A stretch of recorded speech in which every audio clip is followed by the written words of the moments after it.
everyone. Sorry, that's a MacBook that's in the way, iPad that's in the way. There's a lot happening today. So welcome from the Performance Cafe, where everything seems a bit topsy-turvy this morning. If you hear noises in the background, my apologies. There are workers building on the building next door. So yes, they're having a good chatter this morning. And I suppose that's part of the fun of working in a team, right? We do remember that though, right? We do remember working in a team and being able to chat. But anyhow, welcome to the Performance Cafe. And this is our third and last insert on the World Economic Forum at Davos and what we saw happening there, specifically in the human space. So today we're going to talk about something really interesting, and it is called the Good Work Framework. Now, the Good Work Alliance is part of the attendees of Davos. And what they went and they did is, you don't know if you remember, last week we were speaking, last week we spoke about quiet quitting, which was an important one. But the week before, we actually spoke about three major macroeconomic factors that we see, or macro factors in the world that we see that are impacting the way that we work in business with our employees and our staff members. The first was the digitization of, like technology taking over the world, and how do we help individuals to catch up to that? And one of the other topics was reskilling, and reskilling is really seen as one of the ways that we actually can counteract that, is can we reskill people so that we can get them digital ready?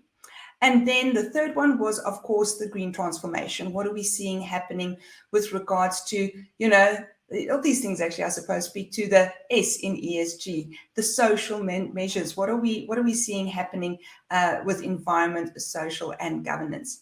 And so if we take those three factors into consideration, the Good Work Alliance came together and said, right, what kind of framework can we put together for people to follow in order to help them adjust to this ever-changing situation? So they came up with a framework, and I'd ask you to go and download the Global Alliance framework, or the Good Work framework, from the WF site. It is available all over. It is a white paper that's downloadable for free. And I just want to give you a taster today of what's in that framework. Now, it's quite robust, but what we're going to do is we're going to take a high-level look at it, and then we're going to dig into some of the stuff that I think probably could be adapted slightly faster, and we can get to slightly quicker. Obviously, the point is all five of these measures must be present and dealt with in organizations, but we know that transformation takes time, right? Change takes time. So we have to see what are the quick gains that we can get. So there are five objectives, and the first one is promoting fairness in wages and technology. And I think that is just equal work for equal pay, and making sure that people actually can at least have a living wage, or, making sure that you're getting paid for the work that you are doing. The second objective is to provide flexibility and protection.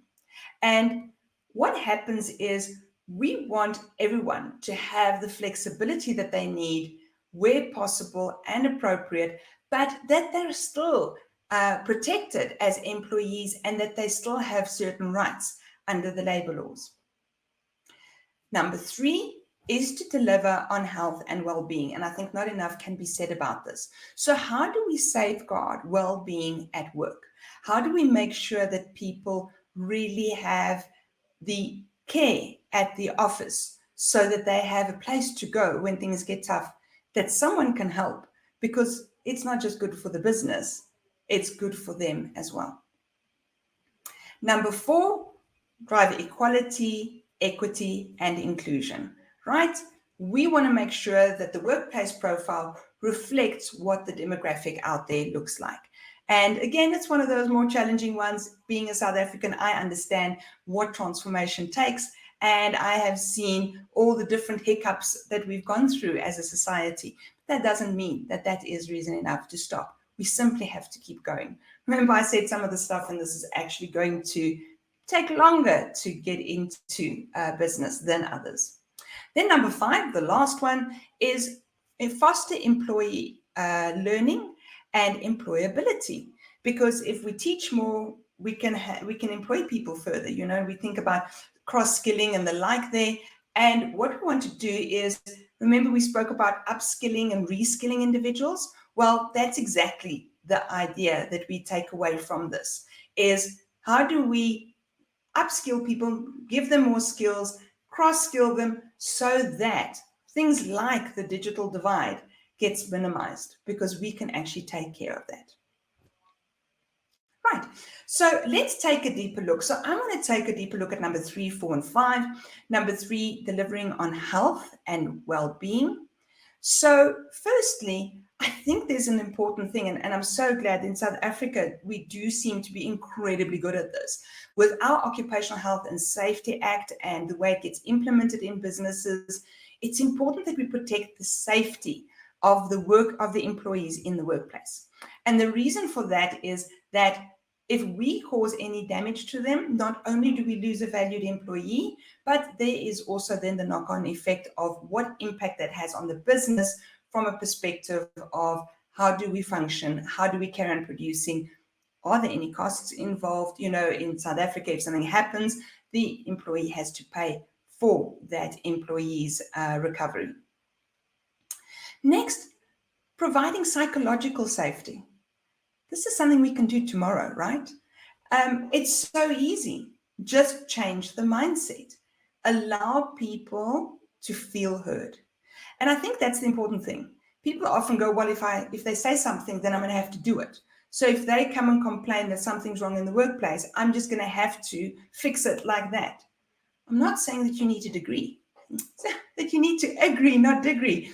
But what you do need to do is actually, they must be heard. And you must give them feedback on what they've said. And if you can't improve what they've spoken about, go back to them and explain why.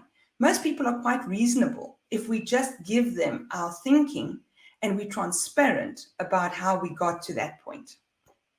Right? Provide predictability of our hours and boundaries on the working time.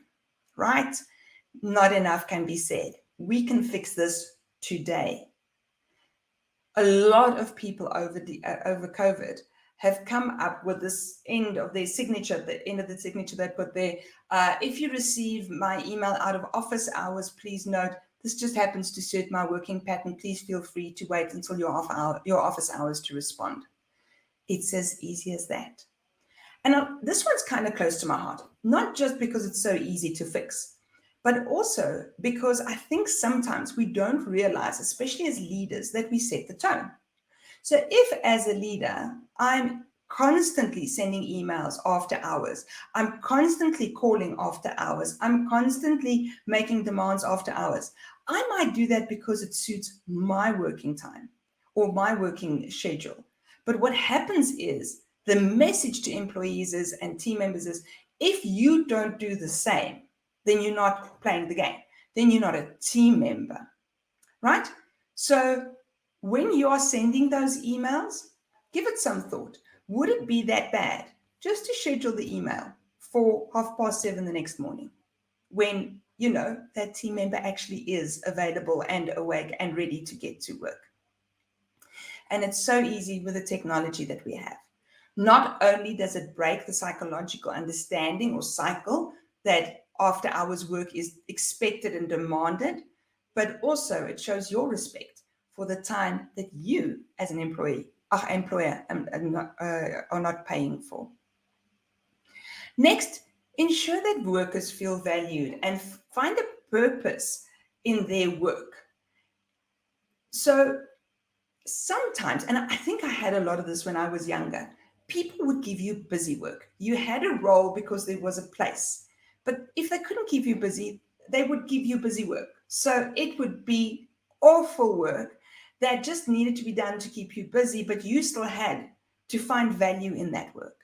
It's very difficult. And that is why, and some of you may know, I'm on this big journey of studying accountability. When we speak about accountability as well, we say, what is the business's vision, mission, and values? And how do we help each employee connect to that? Because you see, when that happens, I understand that when I'm answering the 15th call in a call center about a button on a website that doesn't work and it's frustrating, I understand that when I fix that button, that person has access to a loan, has better connectivity to their child. That's meaningful. That's value. And when someone does great work, see them and praise them and mention it to them. Don't just assume because they've done great work. They know that. It's good for them to know what you expect from them. Now, the next objective, so ensuring that the workforce profile reflects the operating market, that's the transformation bit, right? That's a little huge. So if that's going to take a while, what are some of the things, the minor indicators that we can move our goals towards? So firstly, drive equal pay and equitable conditions, right? This is not that difficult. It just means a pay grade has a salary, irrespective of race, color, creed, gender, religion, whatever it is. It's not that difficult. It just takes one decision and one leveling and maybe one apology, because if there's a big gap, you may have to explain where this is coming from. Also, when we talk about equitable conditions, this one is kind of tough. I think it can be done immediately, but in a lot of industries that are not only service-based, we're seeing half of the people have to come to work because they work on the shop floor, half of them don't have to. So now what we get is people go, it's only fair that everyone then comes to work.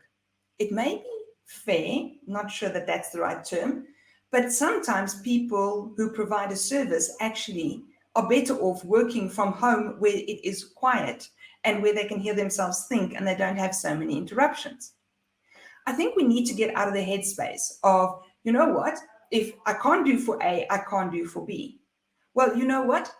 A might want to go and work from home. They may not be able to, but there may be a need that they have that B doesn't have, but B gets to go and work from home. So play with the idea. Don't do this thing of, oh, I have to treat everyone the same. If you treated everyone the same, they would all wear the same clothes to work, they'd all be paid the same. So I think we can get rid of that concept entirely. Each individual in the business is different, and so slight tweaks can be made to accommodate them. Next up, and this one really gets my goat. Enable inclusive participation and build an inclusive culture. Now, please note there does not stand diverse. That's because the diverse is implied. But the important part of that is creating an inclusive culture. When we started transformation in South Africa, we had people who were hired because of their race, color, creed, religion, whichever gender, whatever one you want to choose. And it was tokenism. So we need X profile at the board table. So we will hire this person to the board and they will not be heard. We just need to comply. They don't need to say anything. We'll give them the salary. Just sit there and be that person that we need there. It is incredibly degrading for that individual to sit there. Even if they get from the outside the opportunity, if they're not heard, it's useless. And that is why we don't want diverse cultures. We want diverse and inclusive cultures so that person can get heard, because that's why they put there in the first place. It's because they do represent a demographic that we need to hear from. Then next up, ensure that global leadership reflects workforce composition. And yeah, I think I'd like to link that up to the previous objective, where if we're taking a look at, upskilling, reskilling, sorry, I think it's actually the point below. If we're talking about the upskilling and the reskilling, let's take a look at who and what we are upskilling and reskilling. And in South Africa, we've got a lot of labor law around this, where preferential rates are given to companies that actually upskill and reskill the demographic that we are trying to transform and add into our businesses. And it's so important because it's, again, we need to hear from everyone in society. That's why that stuff is so important. Now, object 5 is provide accessible upskilling. You see, I told you I was wrong. Provide accessible and upskilling and reskilling for the entire workforce. Firstly, and my most favorite one, continuous learning, right? So what happens is we can't actually take someone in role A, prep them for role B, and just let them loose. We know that there are roles that within 5 years will no longer exist, and they'll be replaced by 5 roles that didn't actually exist before.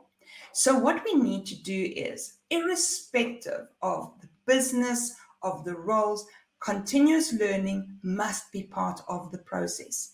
And once one starts that continuous learning, I think you'll find, because in South Africa there's really a big tension between these two, of people that have job A and people that have job B, and never the twain shall meet. But I think what happens is people are scared to move from A to B because that is scary. But if we use continuous improvement to get them there, and we continue with continuous improvement, we might be amazed that they go to job C, D, E, and F, because it's not a lack of potential. It's just that we need to provide people with opportunities to grow their confidence, and reskilling and upskilling is definitely one of those. Ensure talent processes recognize and reward skilling achievements. So we had in a company that I worked a couple of years ago, in a well-intentioned moment, one of the tea ladies was provided the opportunity to learn Excel as a possibility, trying to get her into a better role. Unfortunately, when she did the Excel course, she loved it and actually did get her head around it. It took us a while because it went from never having touched a computer to actually being able to work one. When she got there, it was a beautiful journey, and then nothing happened. And why did nothing happen? Because it doesn't help we reskill people, and there's not an opportunity for them, or there's not a way that we can help even use 1/10 of that information. So make sure that that upskilling is rewarded with a way to use, if not all, at least some of that skill. And the other thing is also reward that person for that skill. I really loved it. I think it was in our first episode of the Davos stuff we're covering, someone said, let's look at job crafting. And job crafting, and I think it was Martine, I just forget her surname, she said job crafting is like when you go to Brownies and you go, I want that badge and I want that badge and I want that badge. So you don't have to have this really linear progression. You can just cherry pick how you want to add these all together. And I think that's what we're talking about here, is make sure that people's skills are rewarded, are seen, and are displayed. And also make sure that other people know about it so that they can use these skills, because that might have solved our problem as well. Lastly, on this objective, cultivate systems and alliances for redeployment. So make it okay that someone can move around in the organization. It's such a different world that we work in, and I'll never forget the first time I started working in a sort of like in a more formal position. Someone came to me and said, read the CV and tell me what's the matter. And I looked and I said, well, this person has a lot of experience. And they said, yeah, they're never in a business for more than 2 to 3 years. They're a job hopper. They're unreliable. They're probably not dependable. Maybe they don't even know what they're doing, so they just hop from the one to the other. And now we know that anyone who stays more than 3 to 4 years might actually be a liability to the organization. So instead of having someone job hop out of your organization, have them job hop within your organization. Have them go and sample different things. One of the beautiful things that we see happening right now is, I'm a strengths coach, and we've seen that sometimes people's strengths don't align with the jobs they do, because the job they do was actually more related to, social expectation maybe than what they wanted to do. And what we've now found is, instead of getting rid of that person, see, is there a place in the company where we can use all that knowledge that they already have of the business, but just in a different role, a different department. Again, give them a bit of upskilling. So very often we find there that when we can redeploy, the problem child is actually not a problem child anymore. This person can become a peak performer because they're getting the opportunities they should have. Wow. So I'm really excited about all of these things we can do. And I think last week, as part of the quiet quitting episode, one thing we did learn is that we know so much of these things. We know what to do. We just need to get to doing them. And I'm hoping that in this little interlude, you've gotten a couple of the ideas, maybe 3 or 4 things that you can start with immediately. Won't take too much capital and will be able to quite swiftly improve your business into a good work business. And then I hope if you're still with me after 20 minutes, I assume that you've enjoyed this episode. If so, please go to YouTube, like us there. We are streaming across all of the major platforms and social media. So I look forward to seeing you at the next Performance Cafe. And then we're leaving Davos behind and traveling somewhere else. And I will see you next week at the Performance Cafe.